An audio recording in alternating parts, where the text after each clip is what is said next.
No coração de um deserto onde nada navega, quase nada cresce e conflitos moldam fronteiras, existe uma ideia capaz de alterar o mapa marítimo do século XXI. Um projeto tão ambicioso que promete transformar a rocha e areia na rota mais estratégica do planeta. Imagine navios cruzando a Europa e a Ásia sem depender de um corredor estreito controlado pelo Egito. De forma mais direta, imagine uma alternativa ao famoso Canal de Suez, capaz de atravessar o deserto de Negev, passando próximo à faixa de Gaza, uma das regiões mais tensas e militarizadas do mundo.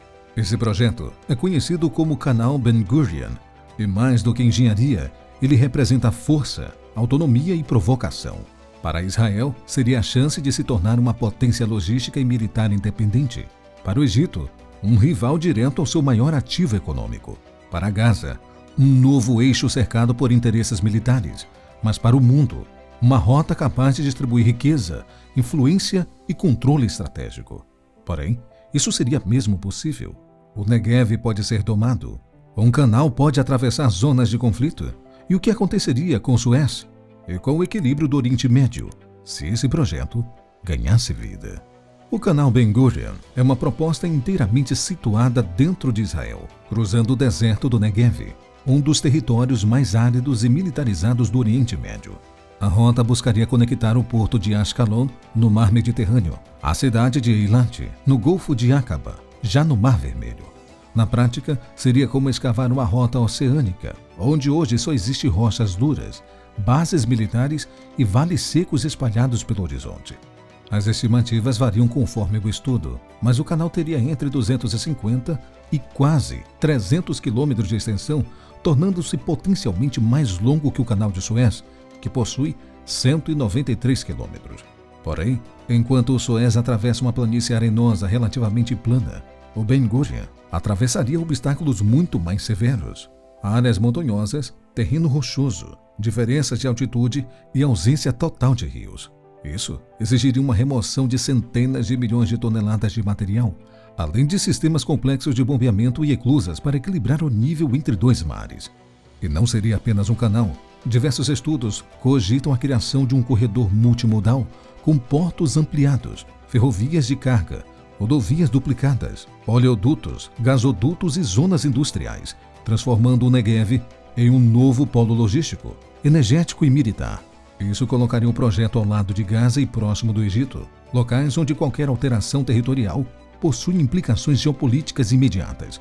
Ou seja, não se trata apenas de navegar entre mares, mas de mudar o eixo de poder que controla o comércio entre a Europa e a Ásia.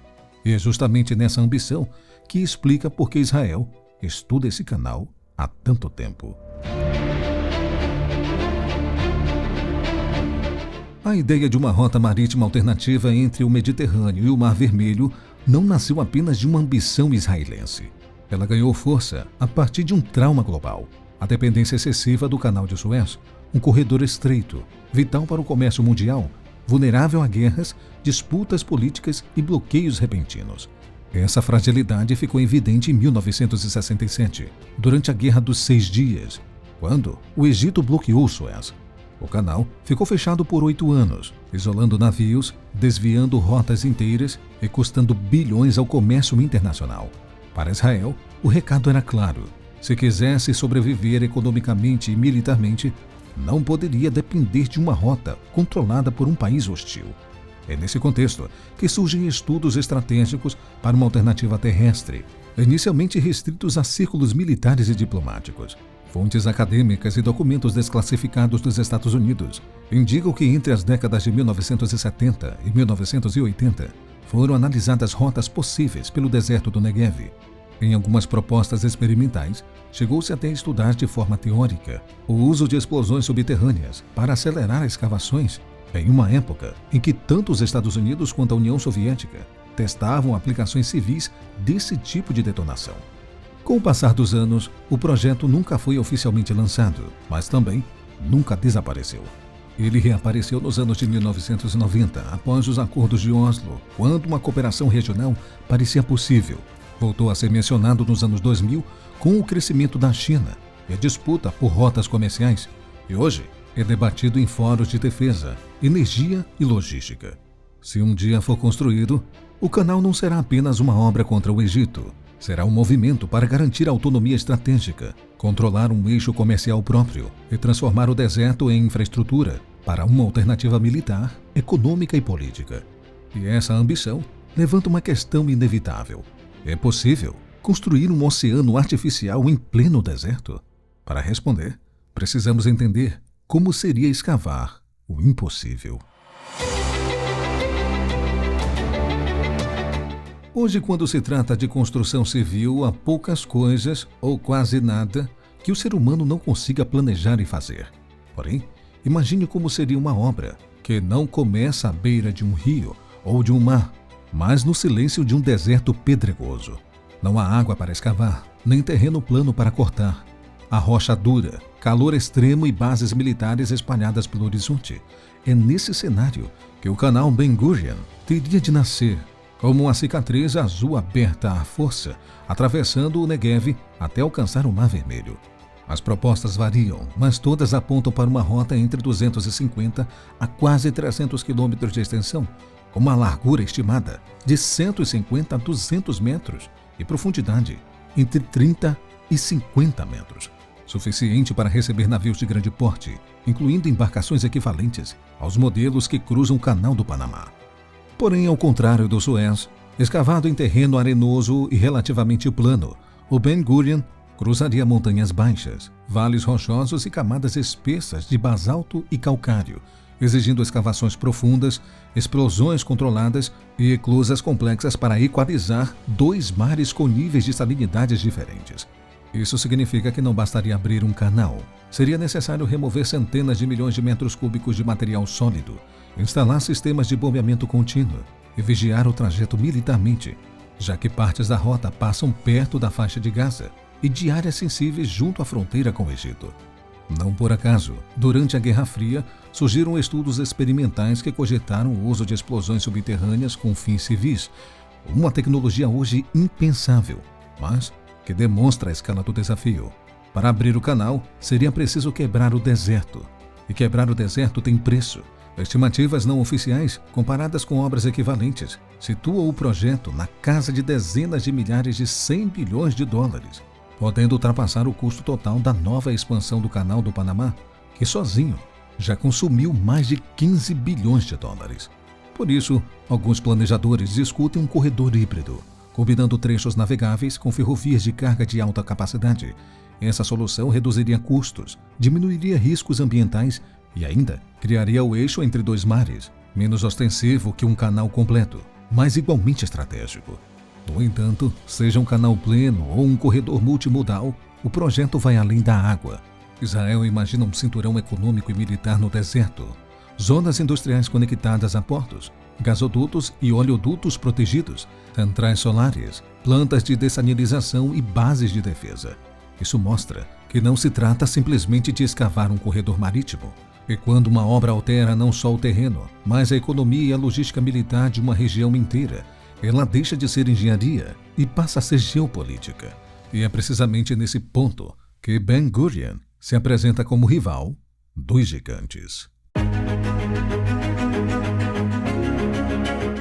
Para entender o quão grandioso seria o canal Ben Gurion, é preciso compará-lo a outras obras colossais já executadas pelo ser humano.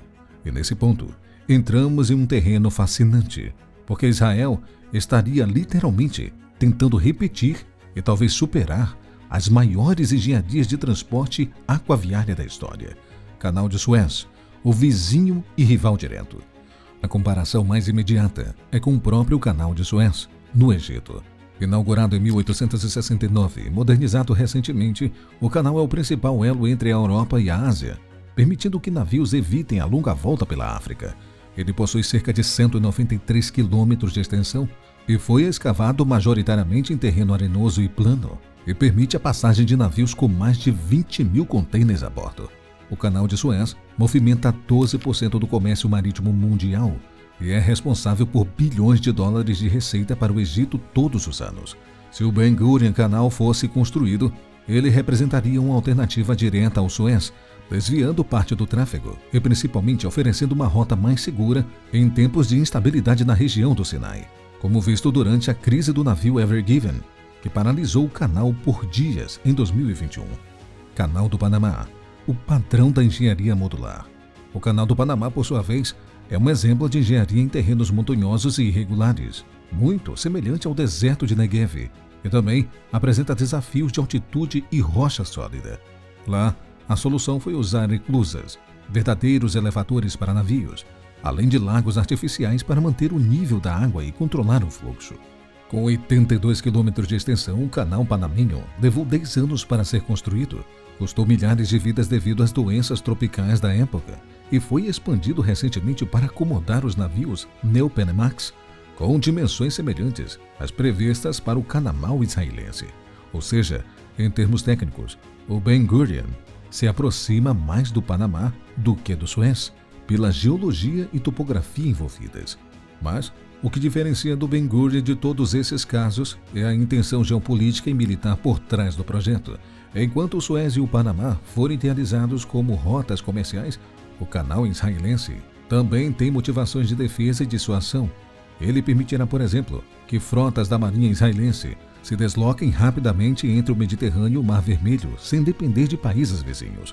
Além disso, o canal poderia se tornar um hub global de dados e energia, com cabos submarinos, oleodutos e gasodutos passando sob um lado do leito escavado, criando um eixo tecnológico subterrâneo, tão importante quanto o eixo naval na superfície. Tudo isso eleva o canal para um patamar nunca antes visto. Não apenas uma via de transporte, mas uma coluna vertebral geopolítica e comercial do século. Em um mundo onde rotas marinhas decidem o destino de nações, uma simples linha no mapa pode valer mais do que exércitos. Foi assim com o Suez, quando o Egito transformou um pedação de areia em artéria global. Foi assim com o Panamá, quando montanhas cederam para que 2 oceanos se encontrassem. Agora, Israel cogita arriscar o deserto com a mesma ambição. Abre passagem para navios onde nada cruza, criar infraestrutura onde nada flui e projetar poder onde hoje só existe silêncio. O Ben Gurion, caso um dia saia do papel, não será apenas um atalho entre 2 mares. Será a prova de que o deserto pode ser moldado, que a geografia pode ser confrontada e que a economia mundial não pertence apenas às potências que herdaram boas costas, mas também às que ousaram criá-las. Israel não está apenas escavando um possível canal, está testando os limites daquilo que pode controlar, transformar e exportar para o mundo. Porque no fim, grandes obras não movem apenas cargas, movem fronteiras, tributam poder e reescrevem mapas. E quando uma nação decide abrir caminho para o mar no meio do deserto, ela não está procurando água, está insistindo no futuro. Obrigado por ter assistido a este vídeo até aqui. O que você acha desse grande canal e também um porto estratégico de Israel? É um confronto à geopolítica do Canal de Suez? Ou é uma alternativa viável para toda a economia do mundo? Deixa aqui sua opinião nos comentários. Eu vou ficando por aqui. Um forte abraço e até o próximo vídeo.